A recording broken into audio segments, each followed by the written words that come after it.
Hello, everybody. Welcome to the Ben Nabavian podcast. I'm your host, Ben Nabavian. This podcast today will be about the NBA first half of the season. I will break down my thoughts on the first half. I will give you my prediction for the reserves for the All-Star game. I'll do a little Knicks talk.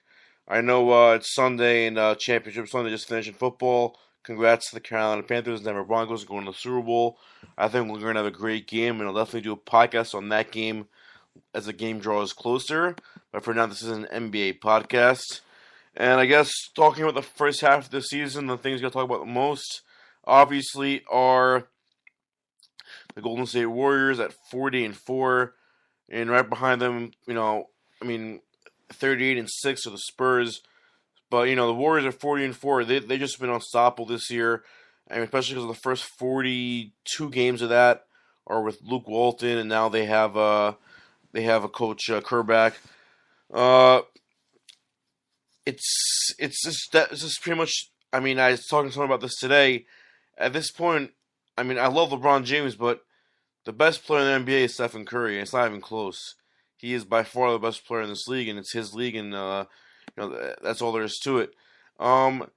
And I think something you saw, especially with, Golden State plays a certain way, and they make you play like that with them. It's all about Draymond Green playing center, and they don't allow you to get into that, get to that big man stage. Whereas I think Bill Simmons touched on this. If you look at the Cleveland Cavs roster, they're paying so many guys so much money that are big men, and they can't play them all at the same time. There's Kevin Love, Tristan Thompson, Mozgov, Varejao, a couple more guys I can't remember off the top of my head. That playing the Warriors in that game, they can't play any of those guys. They got to play only one of those guys. They got to play LeBron at the 4 and one of those guys at the 5 because of the way Golden State plays basketball. Now, the one team that the Spurs at 38-6 that do have that big lineup that you see maybe they can change the way the Warriors play. They're playing this Monday night. I thought we get a chance to see like that Aldridge Duncan front court play against Draymond Green and Bogut and see how the Warriors would play against them. But obviously, the Spurs being the Spurs and Popovich being himself, they won't be playing Duncan that night. So you won't be seeing any finals any Western Conference Finals previews there. Now back to the first half of the NBA season. I mean, especially in the East, and I'll touch on the Cavs thing in a second, but the firing of David Blatt, I think someone said this tonight also. This made LeBron James a villain again. He has such good grace. Going back to Cleveland, everyone was rooting for him. Everyone was like, LeBron, go bring Cleveland a title. They haven't won a title, and so on, this and that. And now he pulls this kind of thing where he gets his coach fired. He is the GM of the team, and he goes, I had nothing to do with it. I mean, come on. Obviously, it has something to do with it, but at the end of the day, they were 30-11 when they fired David Blatt. They went to the NBA Finals in the last year. It was an unjust firing. I guess the locker room, maybe something went on there I didn't know about. I mean, you hire a guy in Tyronn Lue who's never coached a game before in his life, and then he'll take you to the NBA title. That's not likely. I mean, Kerr did it last year, but I mean, that team is a better team than this Cavs team, and they got to figure out a way to play.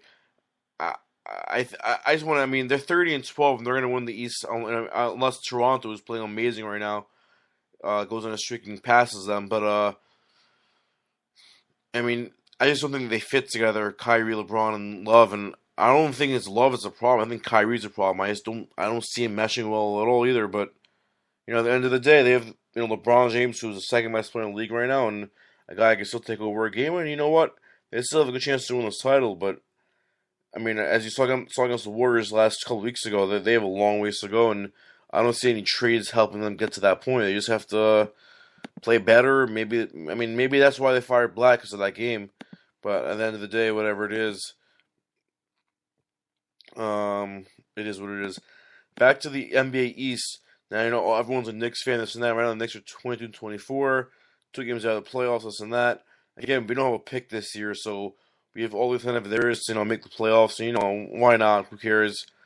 Looking at the East, and this year the Knicks aren't going to win the NBA title. And I mean, this offseason we have no pick. I mean, free agency. There's some good players out there like DeRozan, and there's this Batum and a couple of good players. But and I'd love to go after one of them. But I don't see any of these guys coming here and making us an instant title contender. It's contender. It sucks not having that first round pick. As you know, this year we hit the jackpot with Porzingis. I mean, but that's the thing. Porzingis is the guy that gives us hope. Because this guy has the potential to be one of the best players in this league. Not like a top 20 player, a top 5 player in this league who can carry a team to a ring. And that's what you have to hope for as a Knicks fan. Just hoping he keeps growing and growing and growing. You know, by the time he's in his prime, Melo will probably be out the door, and it'll be his team. But he has the ability. If you saw this year, he's 14-8. You see his skills, he has defense. He's just, he's 20 years old. As he gets stronger, as he learns the game better, if he stays injury free, hopefully, he's going to be a top 5 player in this league. And he's the type of guy that can carry you to a title, like can attract free agents. It would have helped much more if we had a pick this year, but again, we don't, and nothing we could do about it.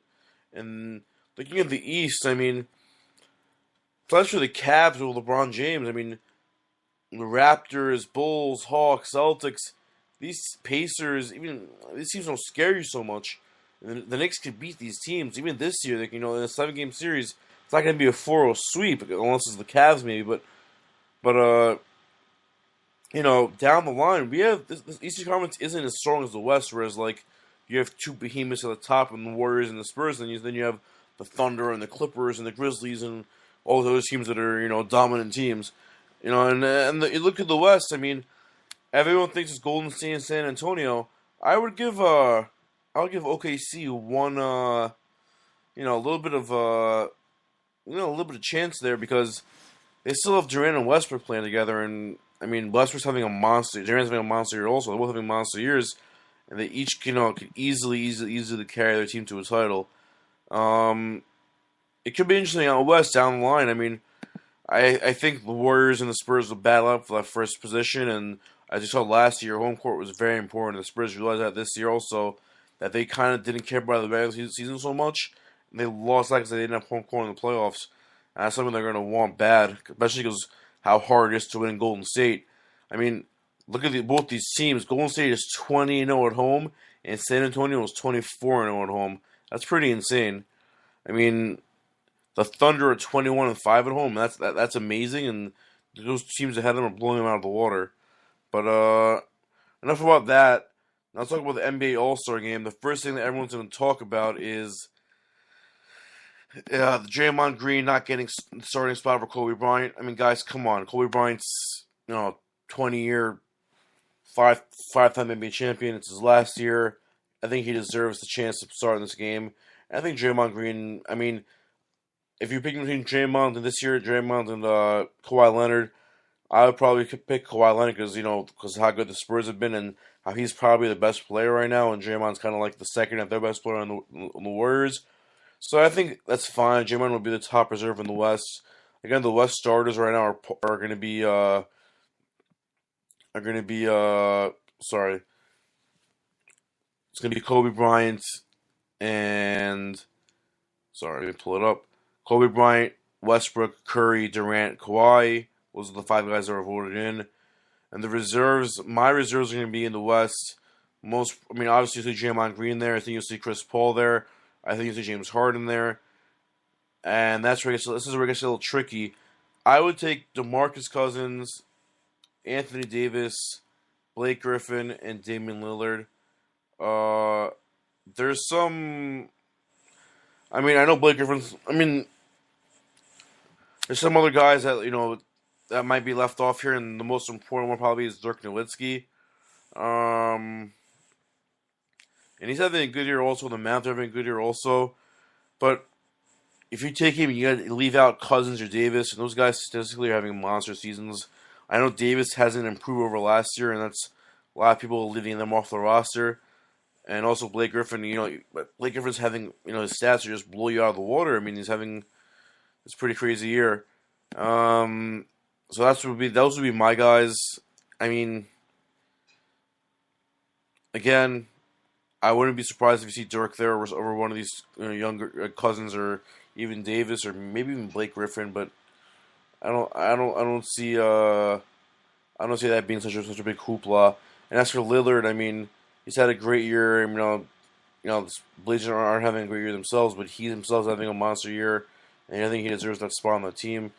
Now out east, the starters are, and that's pretty much much more fluid. You have the big three in Wade, LeBron, and Melo. And in terms of Melo, 22-8-4. Knicks are hovering around 500. I think he deserves a start. I mean, there's some guys that are having better years than him, but I don't think any Drummond. I would give it to him, yeah. But I mean, the Pistons. I mean, and they deserve this. Pistons having surprisingly a pretty good season this year. But I mean, I would give it to Melo. He's had a longer career. He's a more bigger rep, and so starting is just a little bit of a whatever it is to it. Now for the East bench, I think you have John Wall for sure. Jimmy Butler for sure, who probably should be starting over Dwayne Wade. I mean, he's having a much better year. But again, fans vote, and again, Wade deserves it. Then I would go Bosh, Drummond, and I guess the two Hawks, Millsap and Horford, and then DeRozan for sure because, he's the hometown guy. He's having a fantastic season. And, him and Larry can really represent both sides.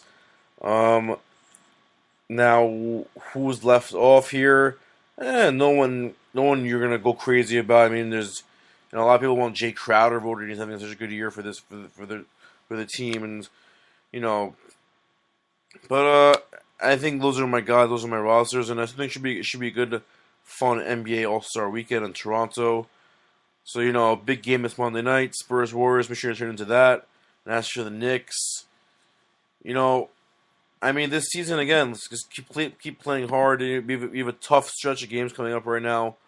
I mean, I know this week we have OKC.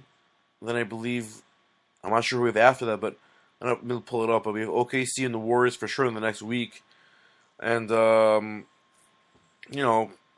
not going to be an easy road. But this team's got Porzingis is playing well, Mel's playing well. We can beat anybody anytime.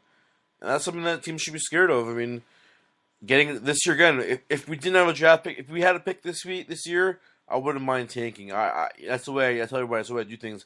I would build through the draft. But we don't have a pick, so what's the point? We have OKC, then at Toronto, then Phoenix and Golden State. I mean, OKC, Toronto, and Golden State are gonna be tough games. Then we have Boston and Detroit, big games after that. So this is an important stretch for the Knicks if they want to try to get into that 8 seed and maybe and then make some noise against maybe Cleveland or maybe whoever it is, Chicago, where they play in the first round. Anyways, that's all there is for the nabavian podcast. My next podcast will be about the Super Bowl and my NFL year-end awards and my prediction for the game, and that will be later on this week or probably next week. Anyway, take care, everyone. Have a good night.